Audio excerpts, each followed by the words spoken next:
14-0 Kentucky. And the Colonels will go deeper into their bullpen. Brady Hutchins will be the new right-hander for Eastern Kentucky. 6'1", 200-pound freshman from Lebanon, Kentucky, from Marion County High School. This will be his second appearance of the year. Worked an inning, allowed a couple of runs in his lone appearance earlier this year.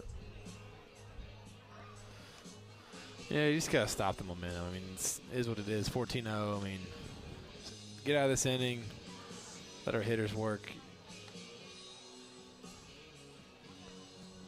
Get their bats and try to get us closer back in here.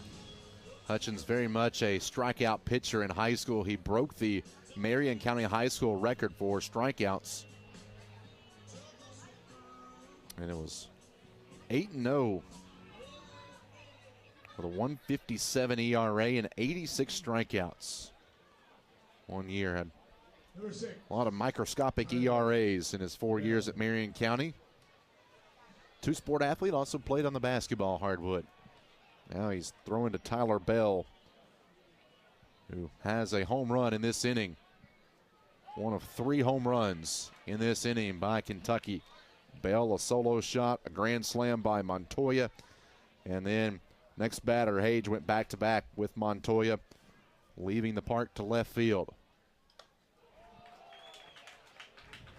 I think Bell's thinking 2 home runs in an inning here.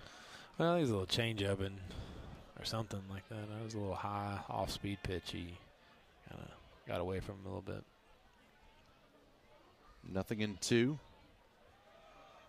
Now imagine if you're Walt Jones right now, you just are trying to find a pitcher that can throw strikes and throw them consistently. Mm-hmm. You can build momentum into a better – I mean, if you're thinking tomorrow, you're going to play these guys again tomorrow, you want to build momentum and finish the game. A little check swing that Caban will let roll foul. Bell can run a little bit too. Holy cow. Playing short, hitting left side with some power. It says a lot if you're a freshman playing shortstop and batting fourth in an SEC program. Yeah. Carries himself well. Yeah. Plays hard. Hutchins, the 4th pitcher of the inning for EKU.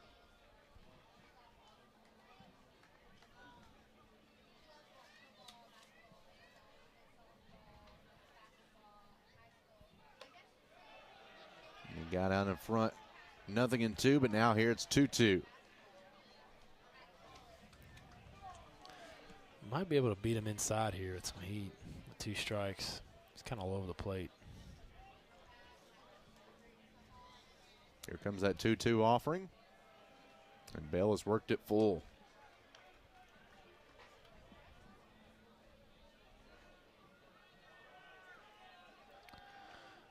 You can see his back foot is on the white line on the inside part. There's a called strike 3 and a good start for Hutchins. That's exactly what you want if you're EKU right now. Just throw strikes.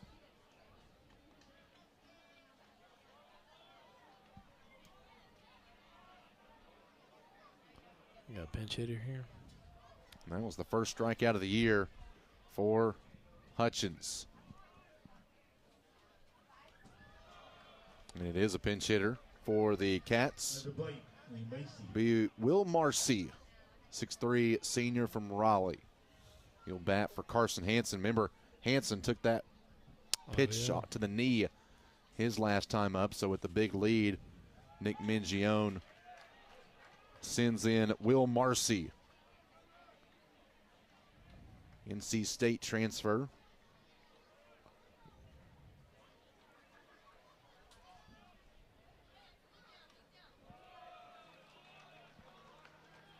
Two teams will play in Lexington tomorrow. Kentucky Proud Park. 4 o'clock. First pitch in Lexington. Game will be on SEC Network Plus. Pop up into foul territory. Taylor circling off his route in front of the UK dugout makes the catch. The agile first baseman. Agile. Yeah. So a nice job by Hutchins, but Kentucky breaks this one open with a 9 spot in the 5th inning. 14-0 going to the bottom of the 5th. Well, before the game, my partner, Jason Langfeld, is able to throw out the ceremonial first pitch. Grade yourself here. We've got the analytics on you if you want to. The C- style. Oh, okay, good that's arm. pretty good. Oh, a little yeah. 2-seam. Yeah. Come on. I only threw 4 pregame pitches. They were a little late getting me warmed up, but I just took 4 throws. The catch introduced himself, and he really settled me down. It's always helps to throw to a good catcher. He gave me good confidence. I chatted it up. There we are. Wave. Mm. Hey. Here we are. Alongside former Colonel Great Jason Langfeld, I'm Wes Chandler. We're going to the 6th inning. Jason still holds several Colonel records offensively. It will be. They're still up there, huh? Yeah, they are. Wildcat DH, number 9. That's what I do in my spare time. I just look up miscellaneous records, and that's fair. Your name is littered in a lot of those records. There's a good teammate of mine that he's like, man, I'm 2 triples away from your record.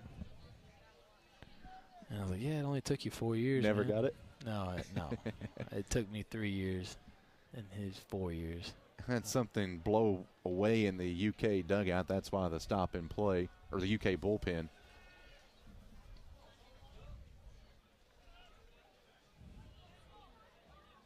Did you ever clock yourself going from home to third? No. I don't think. No. I just wasn't strong enough to hit the ball out. So. And a hit batter here by Hindle. Didn't hit him by much. I don't think EKU necessarily agrees with that. Challenge it. Take one more look at it here. Whoa, it wasn't even close. Where'd they get him? It's in the hand. 24. So Hindle reaches. Kentucky batted 12 in that last half inning. 3 home runs, including a grand slam by Sean Montoya. Tyler Bell and Cole H also went yard. First pitch, Kuntz. Wynn's going to take that. Wynn's taking it. To the warning track, to the no. wall, Yeah. and it is off the wall. Rounding third and heading home is Ethan Hindle, and it's a triple, an RBI triple for Dylan Kuntz, and it's 15-0.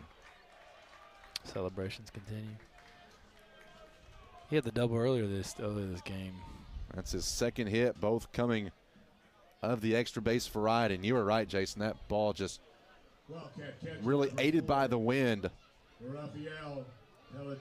Yeah, he definitely barreled it. He barreled it, and it was to the backside. But the wind's going to swirl up there. I think he definitely barreled it though. Oh, and a little check swing, foul. Oh, the wind. EKU making a defensive change. Colby Ott now at first baseman. Colby Ott now playing first base for the Colonel. Makes that catch, so Taylor out. That ball traveled more than I thought it would, just for a little check swing like that. So now Patrick Herrera, after Peltier fouls out. But you know what that triple will look like in the box score tomorrow? Look like a line drive. Oh, yeah. I'll take 100 of them.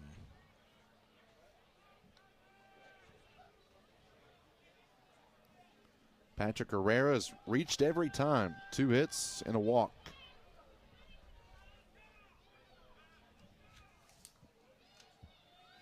When you have a 304 hitter in your 9 spot, shows you the depth of this Kentucky order. Yeah. They take a lot of pitches. I don't think it's because they're trying to. I just think that they're very selective, and that's the system that Nick Mingione of good hitting teams. It's a system of everyone has a good plan.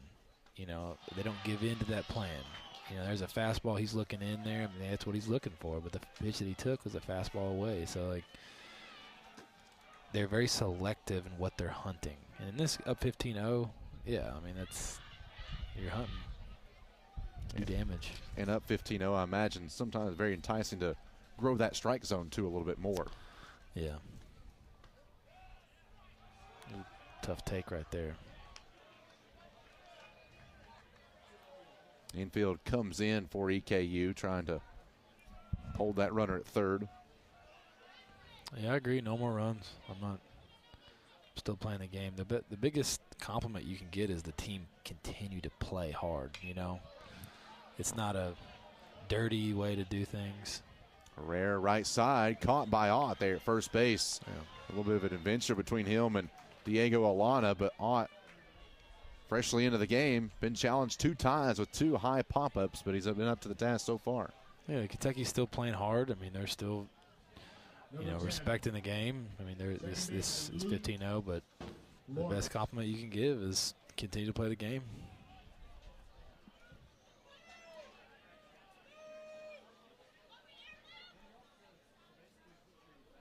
Here's Luke Lawrence. Cats have scored in every inning since the third. We were scoreless after 2, then 1 in the third for UK, followed by 4 in the fourth, and then the damage occurred with 9 in the fifth, and a single run here.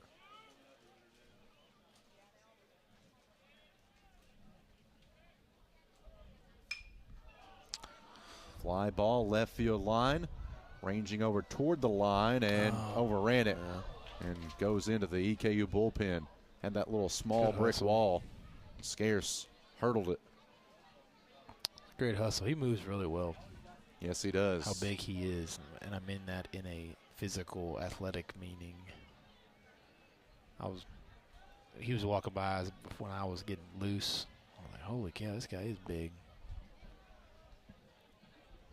He's had to cover a lot of ground on several fly balls here tonight.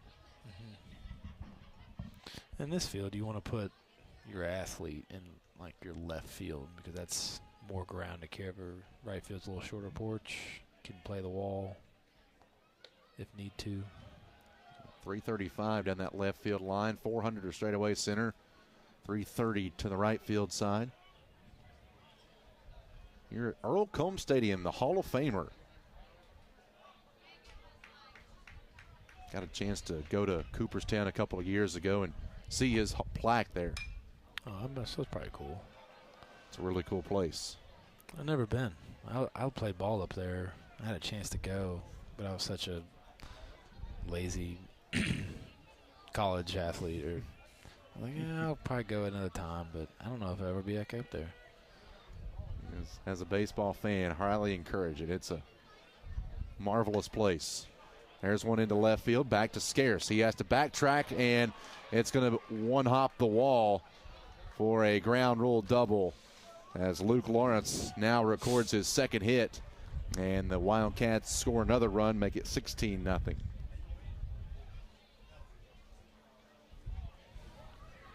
Looked like Scarce kind of initially off the bat just froze, just couldn't quite read it, and that ball was over his head. And now Sean Montoya, who hit a grand slam the last time, up now comes to the plate. What in the world did we have there? We had a fan dressed to the nines, looked like he was going to Mardi Gras. Gonna have to get another look at that. It's a Kentucky fan. Yeah, when you're there, we go. Yeah, keeping score. Is he keeping score? Yeah, keeping some sort of stat. The guy next to him is keeping score. Got better notes than I do up here. Right now, my scorebook is a mess.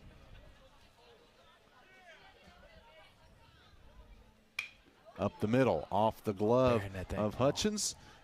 Alana makes it away to Bejarano, and that will retire the side. Kentucky gets 2 more runs, and the Colonels come to bat down 16-0, looking for some offense. On a night where you're looking for encouraging signs, the way Brady Hutchins pitched that last half inning, that has to give Eastern Kentucky a little bit of a ray of sunshine. Inning in 2/3 so far for Hutchins. He is the 6th pitcher of the night for EKU, and he will go back on the mound, and he will face the middle part of the order for the Wildcats.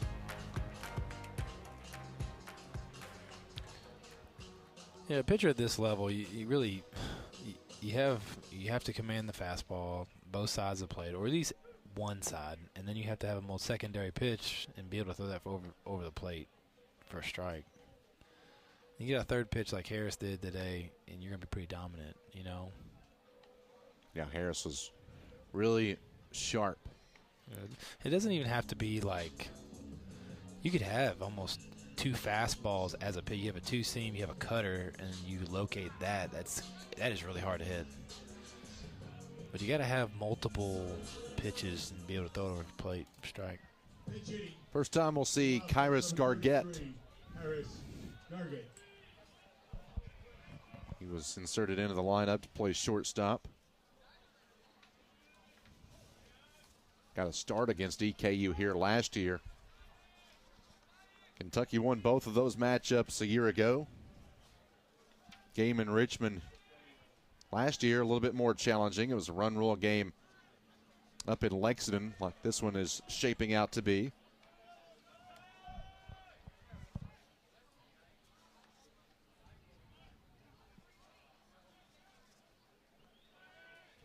So Hutchins to Gargett. There's been some command issues by a couple of the pitchers for EKU that they'll have to batten down on as the season goes along. Gargett, a sophomore from Anderson, Indiana.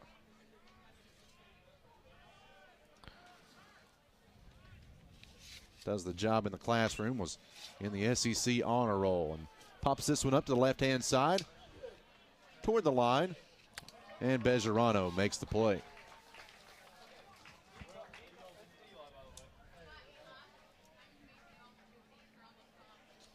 Conference play coming up here soon, isn't it? Hard to believe. I mean, you're 12 games in right now. Another new hitter for the Wildcats. This will be James McCoy, 6'4" junior from Port St. Joe, Florida.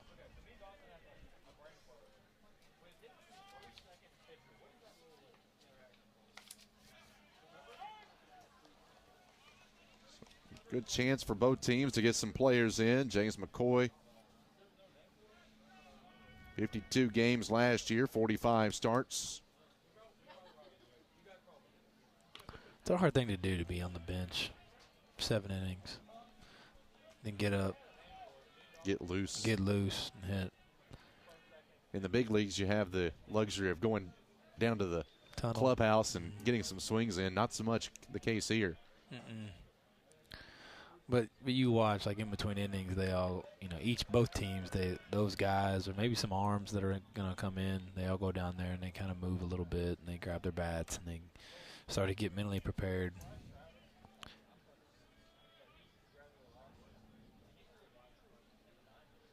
And sometimes, if that might be your only bat of the week, and you got to make it, you got to make it work.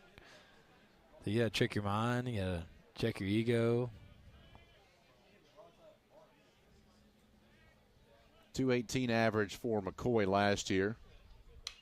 Good swing. I like his swing. UK won a lot of games when he started last year when he was in the outfield. 34-11 when he started in right field.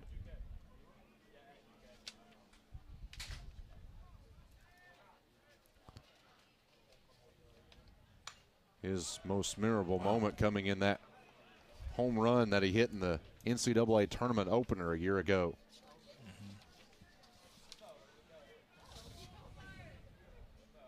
Also appeared in 6 games on the mound. Oh, my goodness. So two-way star. This guy here. Find a way in the lineup. And there's a called strike 3. That zone may have expanded a little bit for Chris Wood in a 16-0 game.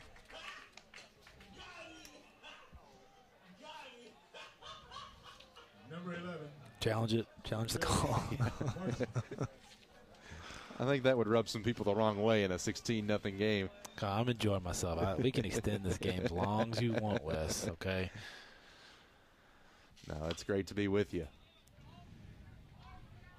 Here's Will Marcy, 6'3", 210 senior.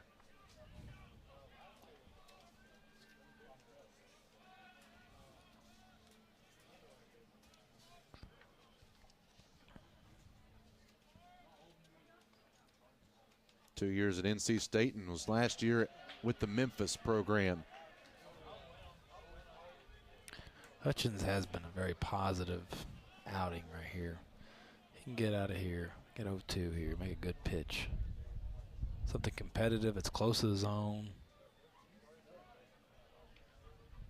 0-2, looking for a strikeout. Nice pitch right there. That's exactly where he wanted it. 86 on that last one. Yeah. He's a slider here, same position, same spot.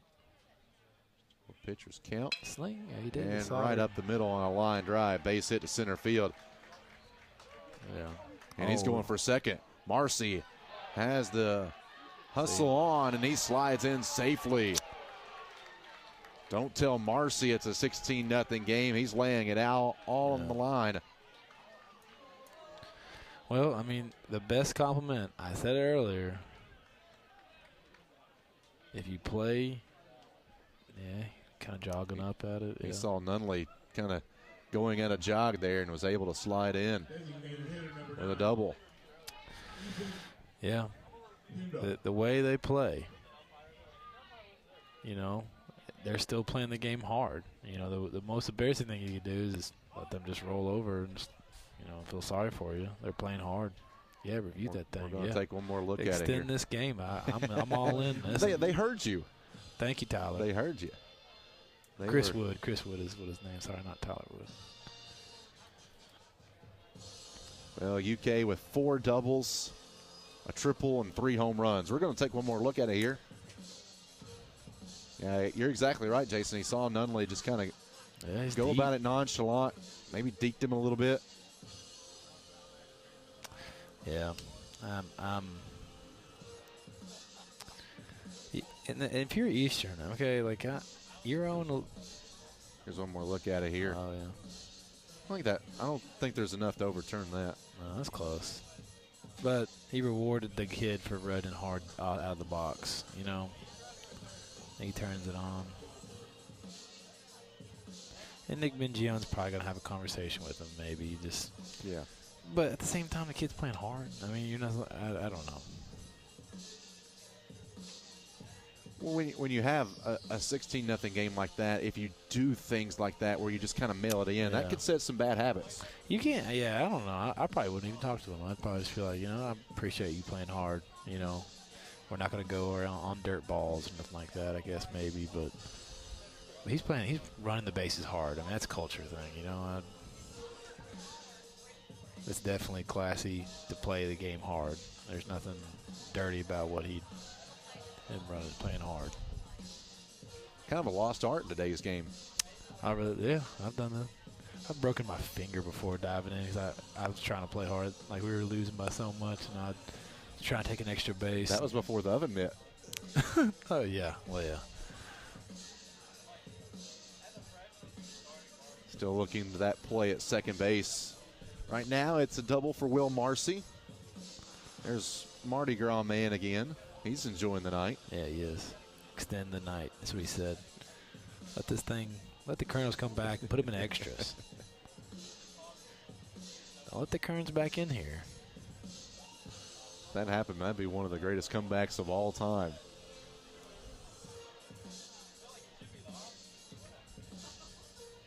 But so if you put yourself in Walt Jones's shoes right now, you're obviously the score not where you wanted it to. You have to play this same team tomorrow on the road. I guess if the silver lining is where the game is out of hand, you've been able to save up some of your better relievers and looking for a different performance. What are you looking for when these two teams meet tomorrow? Well, you got to correct. I mean, you showed a you know, you were exposed offensively here. You know, a lot of challenging fastballs. The velocity kind of exposed us, you know. And then on the mound, you know, you had the good start by Nate Lawson. He's pounding the zone. He was throwing 2 pitches for strikes, and it kept it in the ball game. I think you can't give him any freebies. You can't. You win the freebie award, but you also have to, like, really taking the whole thing into account. Like, you're 0 you know, I guess, you know, 0-11 right now at this game. You know, if things continue to go this way, 0-12. But you can't think about the record. You've got to start finding these little victories that's going to change the course, because you're really in your season. You know, I mean, you're not at the beginning. You're kind of in there. You have to do the small things that's going to change the momentum, and that's throwing strikes. That's you know, outplaying, looking for your pitch in the offensively, like, and being 100% all in on that plan. You know, making plays, making sure you're taking the extra base, you dirt ball reads, you know, all these things that are controllables. And you start making these small victories, and you got to, like, start building momentum, because you can definitely you can have a bad start but still finish strong, but you can't do that without the small things first. Great crowd here from Earl Combs Stadium. You're able to see some of our crew there in a couple of those shots. Appreciate all their work that they do for us. Very long review. Hey, got to get it right. Yeah, they're making sure they have the call right, and we're going to get a verdict here as they emerge from just past the EKU dugout. Wow. And he's out. Oh, wow. He's out. Overturned it. And that will retire the side. So the Wildcats don't get a run in the 7th inning, and it's the last chance for Eastern Kentucky in a 16-0 game. Wildcats trying to go to 10-1. They're 3 outs away. A few things